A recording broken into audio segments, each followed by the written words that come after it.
నేను దివంగత నాయక ప్రియతమ నాయకుడు రాజశేఖర్ రెడ్డి గారి మేనకోడల్ని, విమలమ్మ కూతురిని.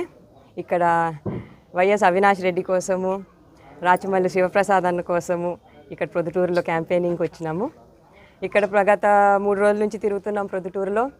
ఇక్కడ జరిగే డెవలప్మెంట్ చూస్తుంటే రోడ్లు కానీ కాలువలు కానీ, ఇక్కడ ఇంజనీరింగ్ కాలేజ్ బాడుకుండే ఇంజనీరింగ్ కాలేజ్ ఇప్పుడు సొంతంగా తీసుకొని జగనన్న ప్రతి విద్యార్థికి కలిగించిన సౌకర్యం బాగుంది.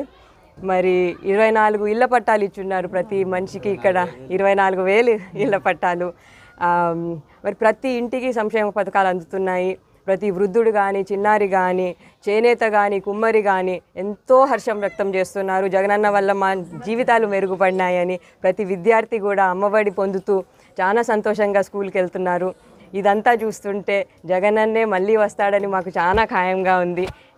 ఎమ్మెల్యే అవినాష్ గారే, శివప్రసాద్ అన్న గారే మళ్ళీ గెలుస్తారని, ఇంకో 5 ఏళ్ళు జగనన్న పాలన సాగుతుందని, ఇంకా జీవితాలు రెట్టింపుగా మెరుగుపడతాయని ఆశగుంది.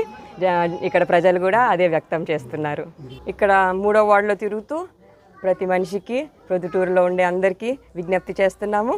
ఎంపీ అవినాష్ గారికి, ఎమ్మెల్యే రాచమల్లి శివప్రసాద్ రెడ్డి గారికి ఓటేసి ఫ్యాన్ గుర్తు మీద గెలిపించుకోవాలని, అత్యధిక మెజారిటీతో గెలిపించుకోవాలని విజ్ఞప్తి చేస్తున్నాను.